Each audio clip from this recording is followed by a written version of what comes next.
Graça e paz, irmãos. Um bom dia a todos. Vamos nos achegando, começar mais uma aula da nossa Escola Bíblica Dominical. Hoje, dando continuidade no tema da semana passada, primeiro bloco aqui do capítulo 7, da segunda carta de Paulo aos Coríntios. É uma continuação do tema que nós falamos na semana passada sobre o jugo desigual, onde nós lemos essa passagem do jugo desigual sobre um prisma mais amplo, não apenas olhando para as relações conjugais, mas agora olhando para um número de relações mais diverso, para uma quantidade mais ampla de relações e de possibilidades, e enxergando todas as relações que são fruto deste jugo desigual. Então hoje nós vamos terminar este tema no primeiro bloco e logo na sequência vamos falar sobre arrependimento. Um arrependimento que, segundo a Bíblia, pode gerar vida nos moldes do que Jesus e João Batista anunciavam: arrependei-vos, pois é chegado o reino dos céus. Então vamos falar um pouco sobre arrependimento. Como costumeiramente costumamos fazer, vamos iniciar nossa aula fazendo uma oração para que o Senhor abençoe e conduza a nossa meditação e reflexão bíblica. Senhor meu Deus, te louvamos e agradecemos, Pai, por tudo que o Senhor tem feito, Senhor. Te louvamos com a consciência, Senhor, de que não merecemos nada que venha de Ti, mas que mesmo assim o Senhor permanece sendo bom, sendo fiel, sendo longânimo conosco, Senhor. Então nós te louvamos e agradecemos por todo o seu amor e toda a sua misericórdia que o Senhor demonstra para conosco.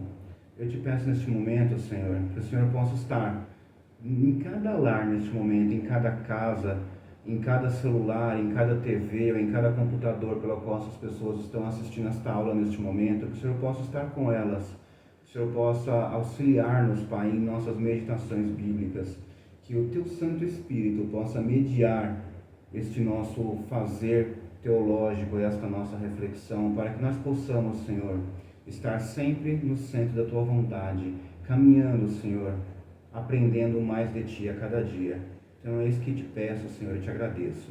Amém, Senhor. Amém, irmãos. Nós vamos ler 2 aos Coríntios, capítulo 7.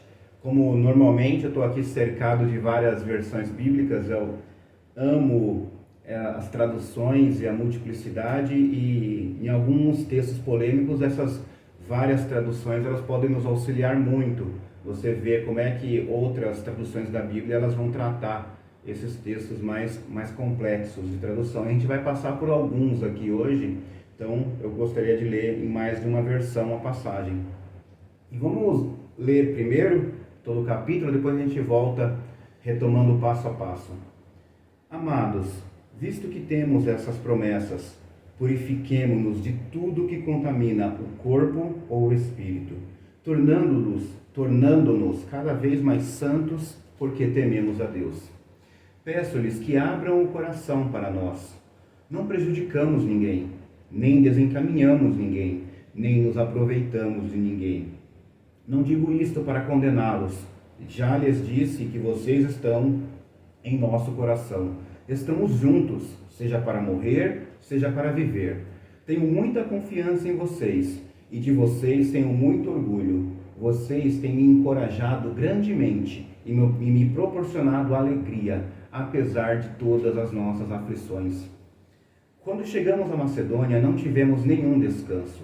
Enfrentamos conflitos de todos os lados, com batalhas externas e temores internos. Mas Deus, que conforta os desanimados, nos encorajou com a chegada de Tito. Sua presença foi uma alegria, como também o foi a notícia que ele nos trouxe do encorajamento que recebeu de vocês. Quando ele nos contou quanto desejavam me ver, quanto lamentam o que aconteceu e quão dedicados são a mim, fiquei muito feliz. Não me arrependo de ter enviado aquela carta severa, embora a princípio tenha lamentado a dor que ela lhes causou, ainda que por algum tempo. Agora, porém, alegro-me por tê-la enviado, não pela tristeza que causou, mas porque a dor os levou ao arrependimento. Foi o tipo de tristeza que Deus espera de seu povo. Portanto, não lhes causamos mal algum. Porque a tristeza que é da vontade de Deus conduz ao arrependimento e resulta em salvação. Não é uma tristeza que causa remorso, mas a tristeza do mundo resulta em morte. Vejam o que a tristeza que vem de Deus produziu em vocês. Trouxe dedicação, defesa de suas ações, indignação, temor, um desejo ardente de me ver, zelo e prontidão em punir a injustiça. Vocês mostraram que fizeram todo o necessário para corrigir a situação. Portanto, não lhes escrevi para falar de quem havia errado e de quem havia sido prejudicado, mas para que, diante de Deus, pudessem ver por si mesmos como são dedicados a nós. Fomos grandemente encorajados por isso. Além de nos sentirmos encorajados, ficamos particularmente contentes de ver Tito alegre, porque todos vocês o receberam bem e o tranquilizaram. Eu tinha dito a ele quanto me orgulhava de vocês, e vocês não me decepcionaram. Sempre lhes disse a verdade, e ficou provado que eu tinha razão ao elogiá-los. Ele os estima ainda mais quando se lembra de como todos vocês lhe obedeceram e o receberam bem, com temor e profundo respeito. Fico muito feliz por poder ter plena confiança em vocês. A carta que começa, o capítulo que começa de Paulo exatamente falando ali sobre a esperança, que ele fala, visto que temos essas promessas, purifiquemo-nos de tudo que contamina o corpo ou o espírito, tornando-nos cada vez mais santos, porque tememos a Deus. Esse é o versículo 1. O conjunto aqui, Paulo ele muda o tema. É interessante porque foi escrita uma carta. Essa carta ela era corrida, não era dividida assim em capítulos e versículos como nós já temos. Isso é bem moderno, essa divisão. E a pessoa que dividiu os capítulos acabou fazendo uma divisão em que no capítulo 7, o início do capítulo 7, ficou atrelado ao tema que estava sendo tratado no capítulo 6. Então, esses primeiros versículos aqui do capítulo 7 até o versículo 4, e aí muitas Bíblias elas vão separar, realmente, a minha aqui, a que eu usei para ler com vocês aqui, a Nova Versão Transformadora, ela separa até o versículo 4 do capítulo 7, junto com o tema do jugo desigual.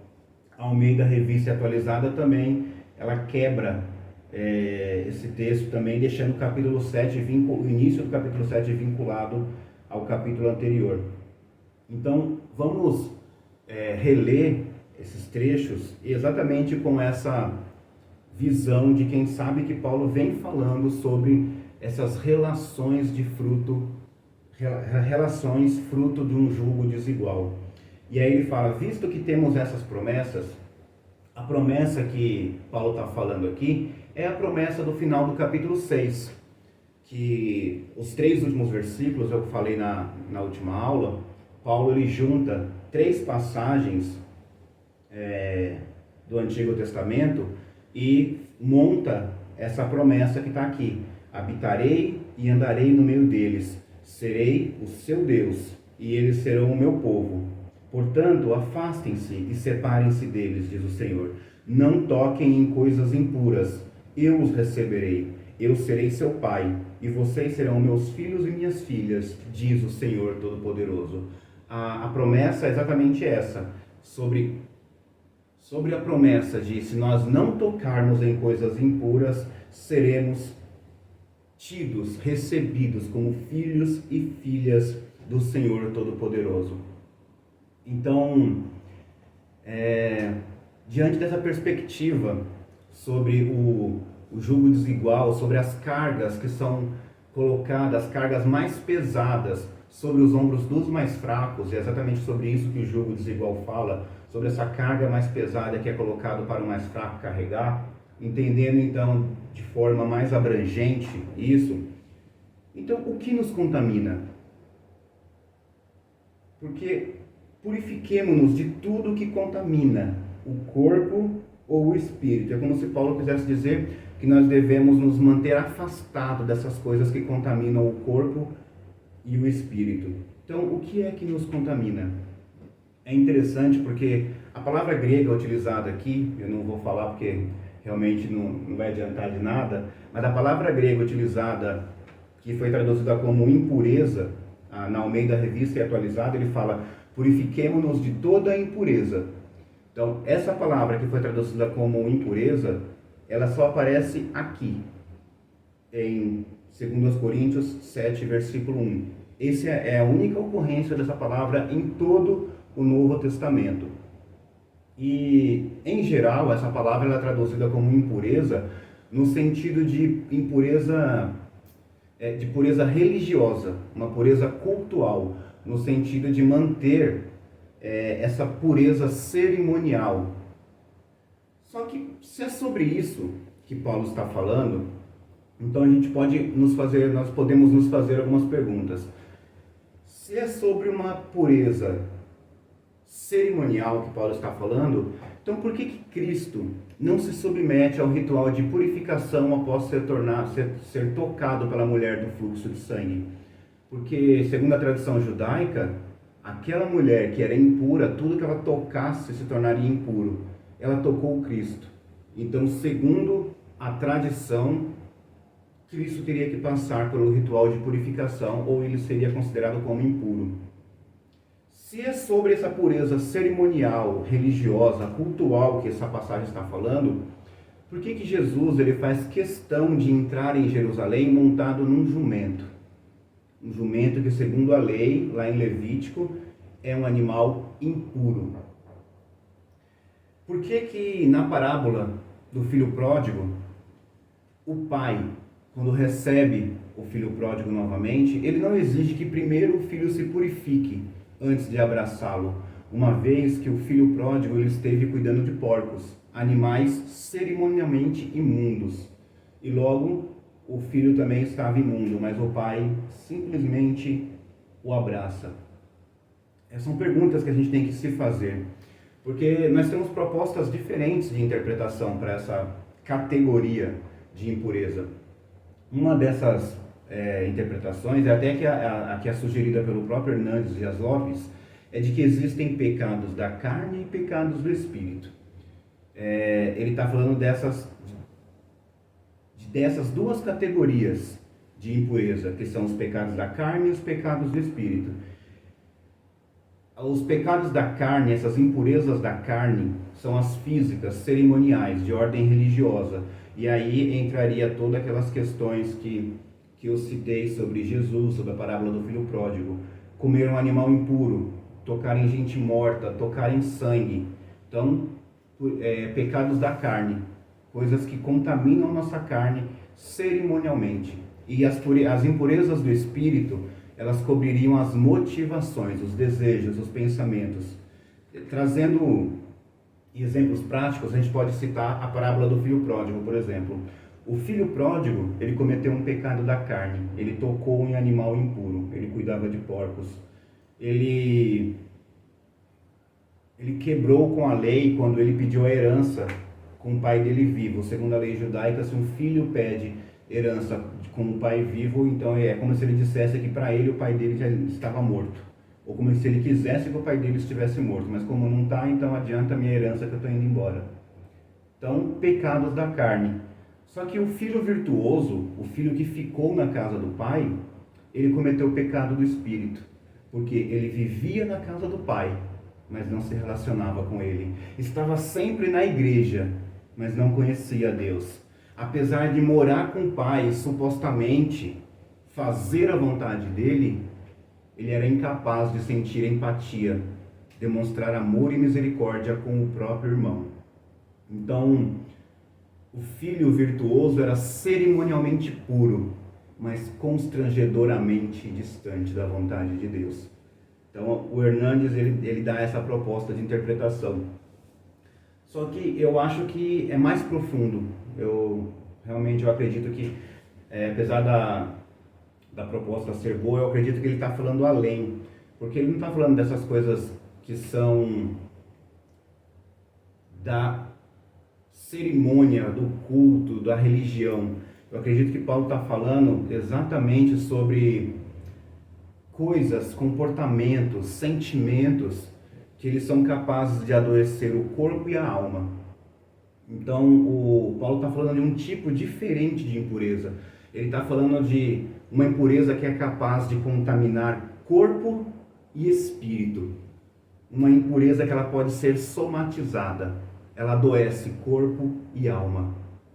Impureza de comportamentos e sentimentos que, após tomarem o nosso espírito, as nossas emoções, eles se somatizam no corpo, na fala, no comportamento. Então, acredito que Paulo está falando da ansiedade exacerbada, do ódio que se manifesta como uma doença degenerativa. O Paulo, lá na carta aos Colossenses, capítulo 3, Colossenses capítulo 3, versículo 8, na Almeida Revista e Corrigida, o Paulo fala da cólera. A cólera é uma doença degenerativa. E Paulo usa essa palavra cólera para se referir a um ódio, que seria um ódio persistente, que nasce como uma mágoa, um ressentimento. A Helenivação, ela fala sobre a indiferença, que ela fala que a indiferença é o ódio congelado. Então, sentimentos que nascem como uma pequena raiz de amargura e de repente, como uma praga, como uma erva daninha, ela nos envolve e sufoca os nossos sentimentos. Ela nos torna apáticos, insensíveis, indiferentes a tudo que não corresponda ao meu universo particular. Tudo vira mimimi. E o que é mimimi? Mimimi é a dor que dói no outro e não dói em mim. Então a gente começa a se colocar como régua de medir do comportamento do outro. Aí então eu começo a chamar racismo de bullying. Eu chamo racismo de vitimismo. Eu coloco a culpa do miserável, a culpa da miséria no miserável. Quem foi que mandou não trabalhar, não é verdade? Está na rua porque quer. Porque é mais cômodo morar na rua do que seguir as regras sociais impostas por uma sociedade doente, doentia e adoecedora. Então, a raiz de todo o jugo desigual é o individualismo, é o egoísmo, a indiferença, a ganância, os pecados que nos afastaram de Deus e até hoje nos afastam do nosso próximo. Então, o diabo, ele contamina o nosso caráter e rouba a nossa alma. Não o diabo entidade, indivíduo. O diabo que a gente falou na aula sobre jugo desigual. O mesmo diabo que habitou em Judas Iscariotes. É o comportamento diabólico, individualista e egoísta. Paulo chama esse comportamento diabólico, lá em Colossenses 3, ele chama de natureza terrena.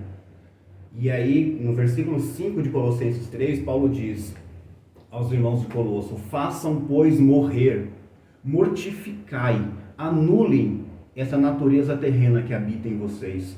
Então, caso contrário, caso nós não lutemos contra essas nossas inclinações, a gente vai virar uma caricatura daquilo que Deus criou, sua própria imagem e semelhança.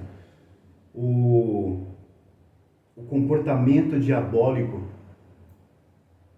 ele nos engana, porque você pode estar na igreja e se comportar como um diabo. Você pode andar com o Cristo, caminhar com Ele, você pode ler a Bíblia todos os dias e ainda assim se comportar como um diabo. Então nós precisamos trazer o Espírito para perto de nós, orar, conversar com Deus, nos arrepender, para que nós possamos entender do que nós estamos falando.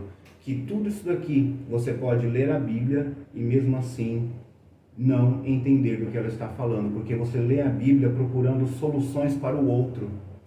Você lê a Bíblia procurando leis, dogmas e doutrinas para aplicar na vida do outro e nunca entende que tudo que foi escrito para o nosso aprendizado, para a nossa edificação foi escrito. Nosso, para mim.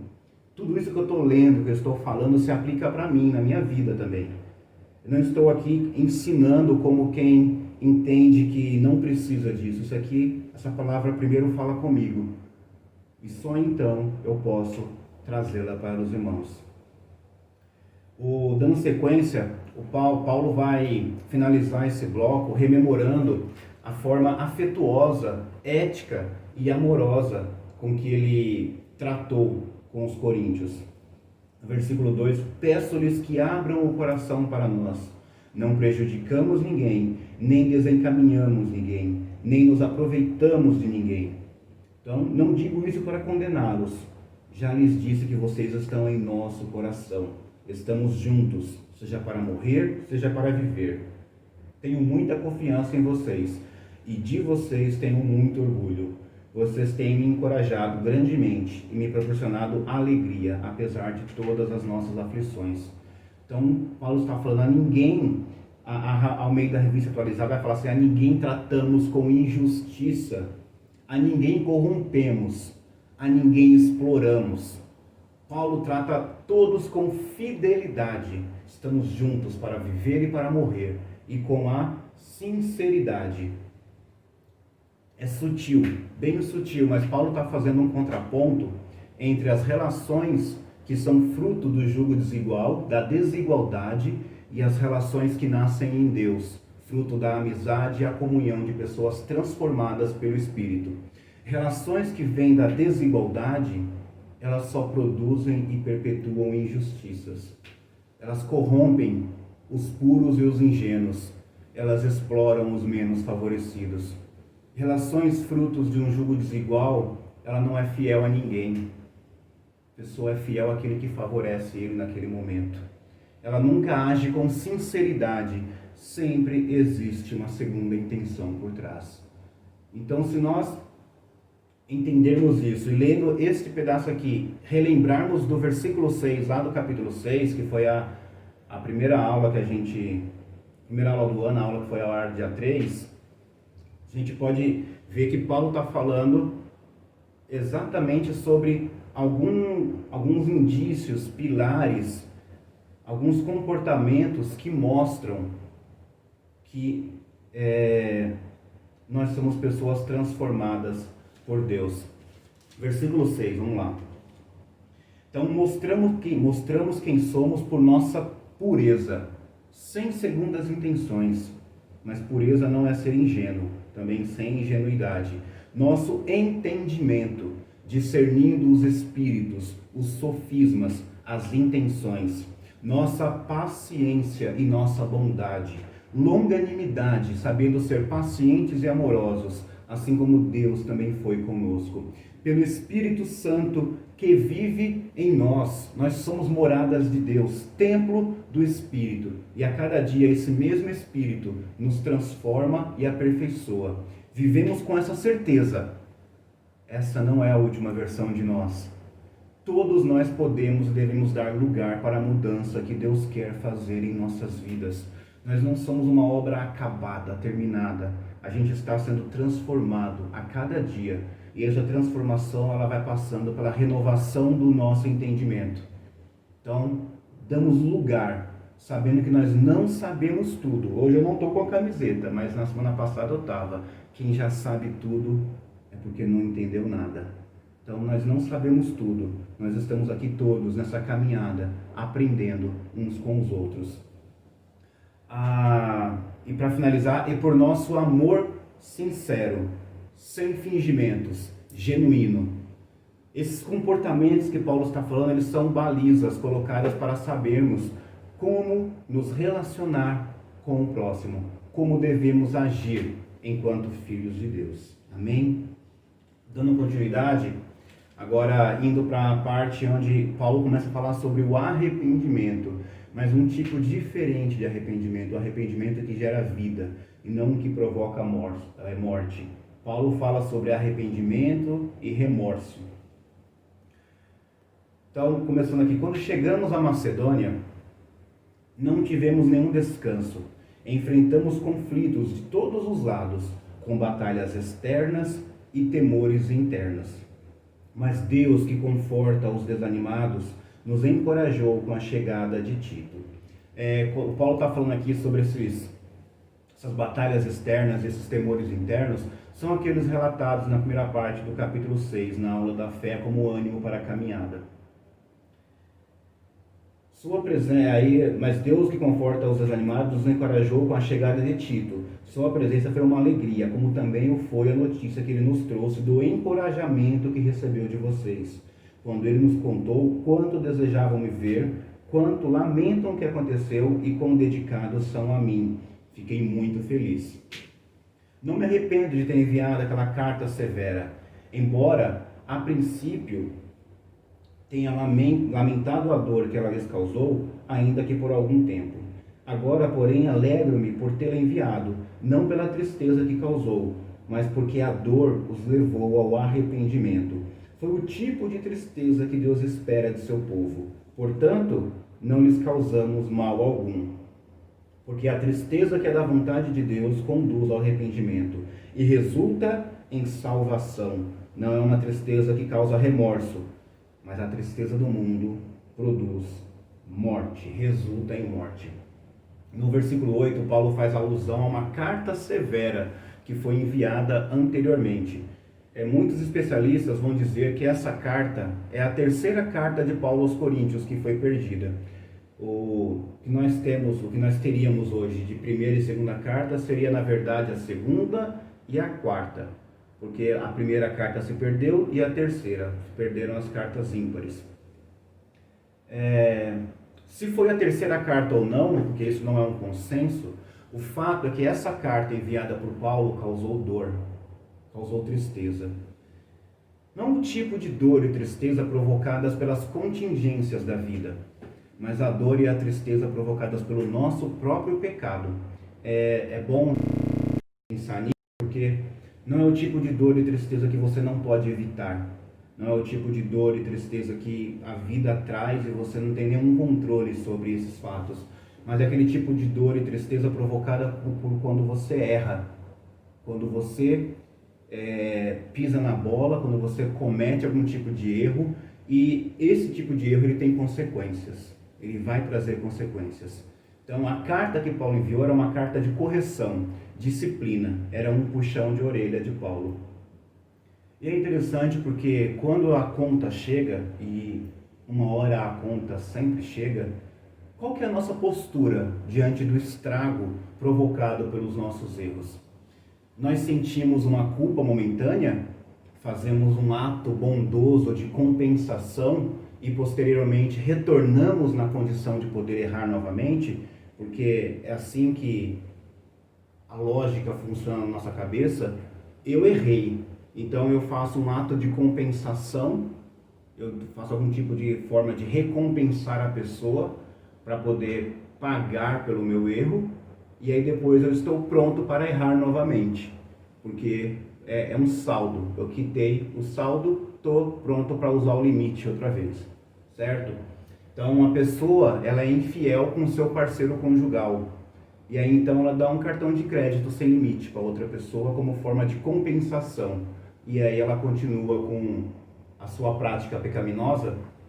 O pai, que é ausente na criação dos filhos, crescimento e educação dos filhos, ele então sente culpa, aí ele enche a criança de mimos tecnológicos e luxos, mas permanece ausente, porque o saldo foi quitado, estou pronto para usar o meu cheque especial de novo.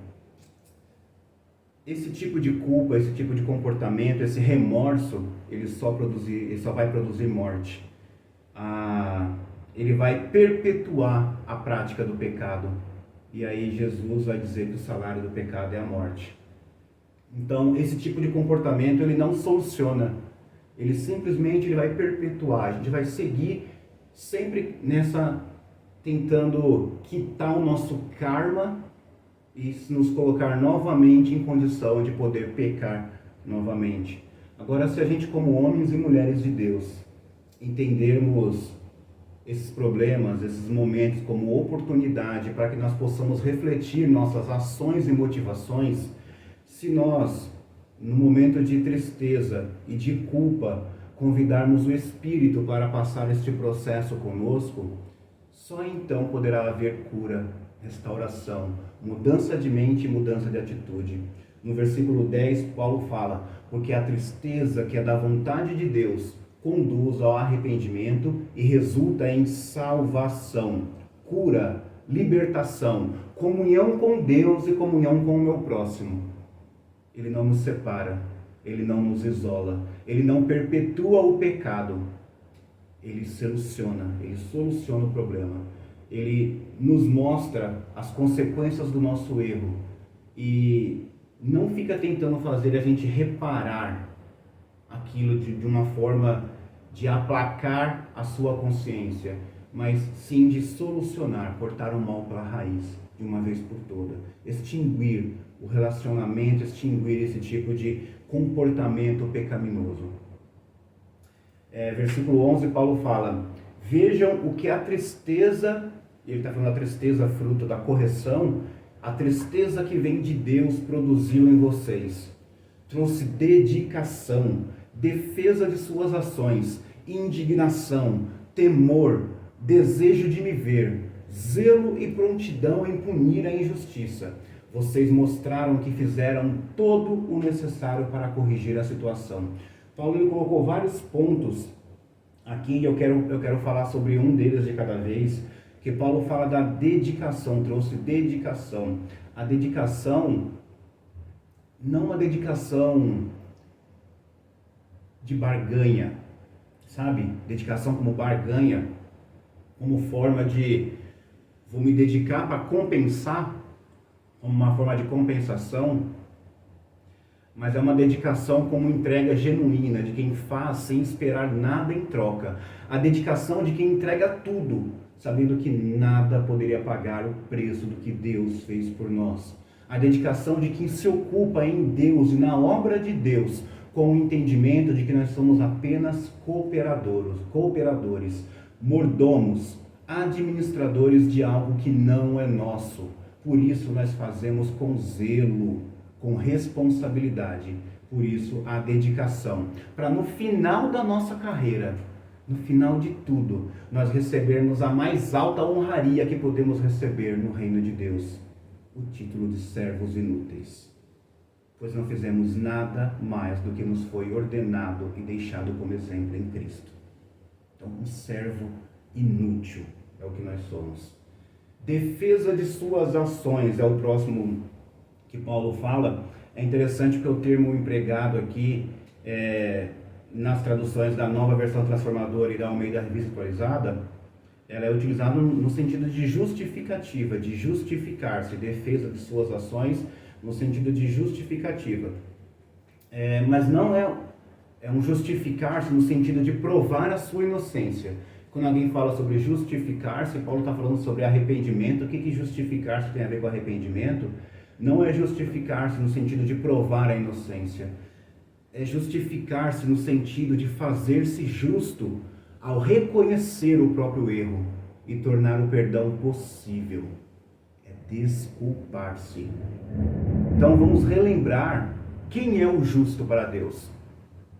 Justo para Deus não é aquele que Deus perdoou, justificou e pela fé a pessoa creu.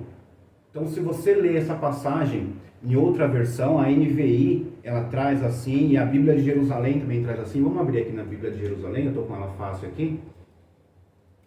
A NVI é uma das únicas versões que eu não tenho ela impressa. Se alguém quiser me presentear, fica aí a dica. Mas olha só, o versículo 11 de 2 Coríntios 7. Vede antes o que produziu em vós a tristeza segundo Deus. Que solicitude, que digo, que desculpas, que indignação, que temor, que ardente desejo, que zelo, que punição, demonstraste de todos os modos que estáveis inocentes naquela situação. Então, quando ele fala que desculpas, ele está falando exatamente sobre este pedir desculpas, sobre este desculpar-se. Que quem se arrepende verdadeiramente pede desculpas. Não espera simplesmente que a pessoa esqueça. Não age como se nada tivesse acontecido. Então, o arrependimento, ele gera em nós esse desejo de poder trazer a justiça ao reconhecer o nosso erro, ao reconhecer que falhamos, ao estar íntegro nessas situações. Na sequência, Paulo fala sobre indignação. Então agora, o pecado, a injustiça, ela produz em nós indignação, não mais conformismo. Ela nos traz revolta, não apenas resignação. Então, a indignação com a injustiça é um dos sinais que a pessoa se arrependeu. Temor é o próximo. Temor, sabendo que o temor a Deus é o princípio da sabedoria. Tememos com respeito de quem sabe que o Pai tem lado. E qual é o lado que o Pai está? É o lado da justiça.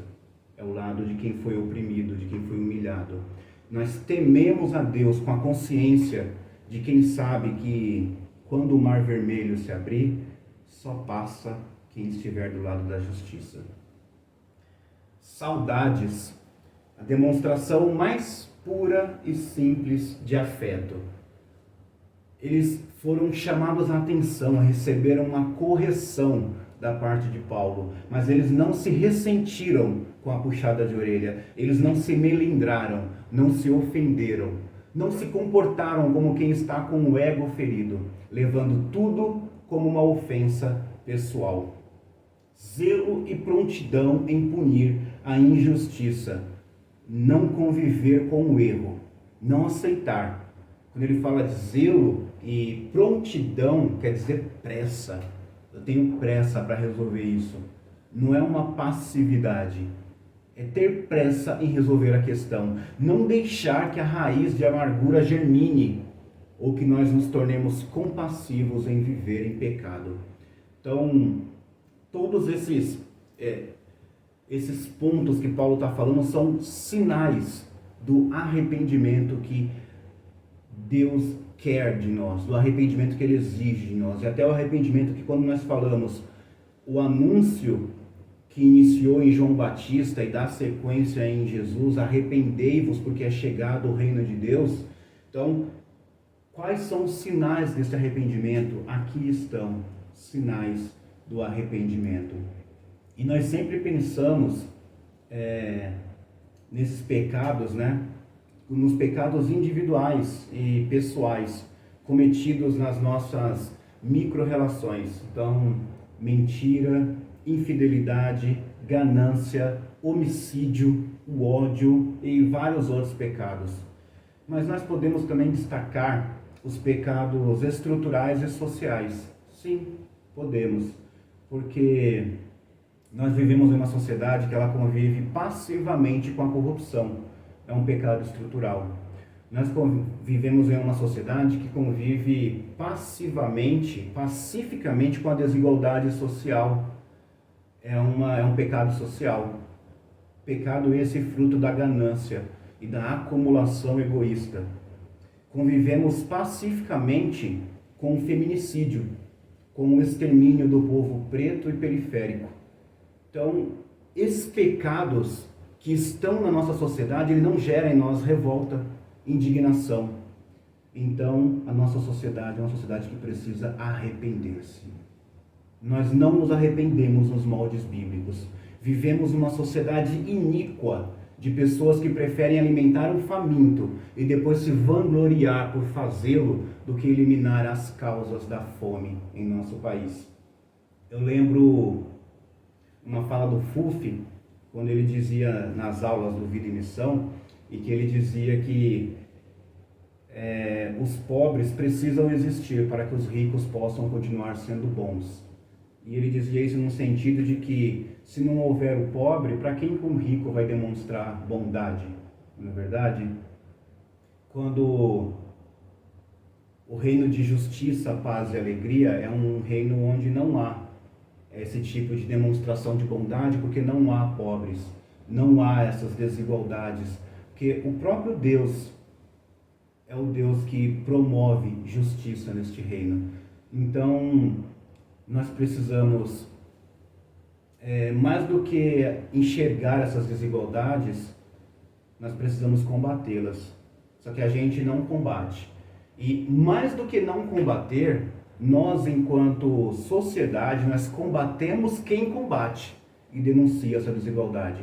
Nós, enquanto sociedade, nós perpetuamos a injustiça social.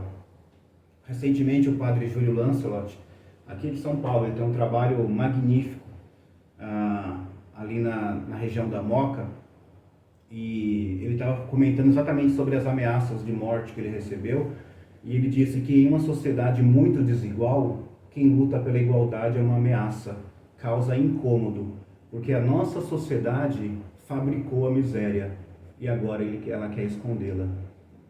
Então, oremos, porque se o arrependimento, e arrependimento é uma coisa subjetiva, é uma coisa da mente, então se o arrependimento é algo subjetivo, segundo o texto de 2 Coríntios 7, ele produz frutos objetivos, frutos que são palpáveis, que é possível ver, tocar.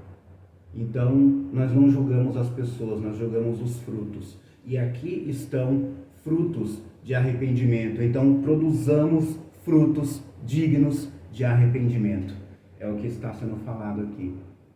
Na última parte do capítulo 7, já vamos encaminhando aqui para o final, o Paulo vai começar a falar sobre as consequências de quando nós acolhemos a correção que vem de Deus, a disciplina, e então nos arrependemos.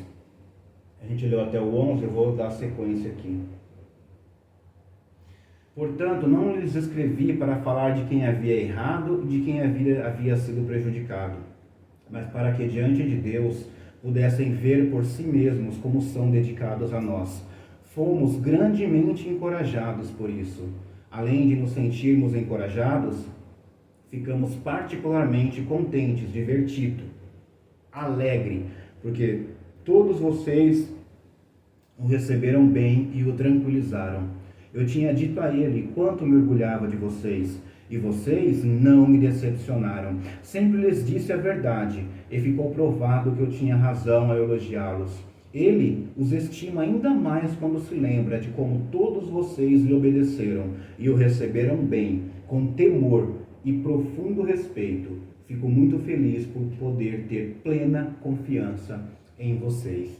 Então, irmãos, o arrependimento, ele vai gerar consolo mútuo, ele vai gerar esperança, ele vai gerar encorajamento, alegria, orgulho, satisfação, confiança. Todos esses são frutos gerados pelo arrependimento. Então, arrependemos-nos. Devemos ter este coração pronto para acolher a correção que vem de Deus. A correção que vem por conta dos nossos próprios erros, dos nossos próprios pecados. Então, que nós tenhamos um coração pronto para se arrepender. Um lugar pronto, preparado para acolher a correção de Deus em nossas vidas. E assim, com o nosso arrependimento, que nós também possamos produzir vida. Amém? Vamos orar para encerrar esta aula? Senhor, te louvamos, Pai, te agradecemos por tudo o que o Senhor falou aos nossos corações, Pai, nesta manhã. Que nós possamos, Senhor, ter um coração pronto para se arrepender, Pai. Que possamos estar com os nossos ouvidos atentos para ouvir a voz do Teu Espírito quando fala conosco. Que nós possamos, Senhor, enxergar todo o mal que os nossos erros, os nossos pecados têm causado, e que nós possamos, enquanto cidadãos, enquanto pessoas, enquanto indivíduos e enquanto sociedade, estarmos prontos para demonstrar o arrependimento, Senhor. Que a nossa comunidade de fé, Pai, possa ser um lugar, Pai, onde a Tua justiça impera, Senhor. Onde nós sempre tenhamos um lugar para acolher o aflito e o necessitado. Que nós possamos olhar com o olhar de misericórdia, Senhor, e poder entender, Pai, que depois que fizermos tudo, Pai, ainda seremos considerados servos inúteis, Senhor, porque não fizemos nada mais do que o Senhor nos deixou como exemplo e como ordenança, Senhor. Então eu te peço, fica conosco, abençoa as nossas micro e macro relações, que nós possamos ser diferentes, Pai, ser sal e luz em nossa casa, em nossa família, em nosso trabalho, Senhor. É isso que eu te peço e te agradeço, Deus. Amém, Senhor. Amém, irmãos. Deus abençoe a todos. Um ótimo domingo. Até semana que vem.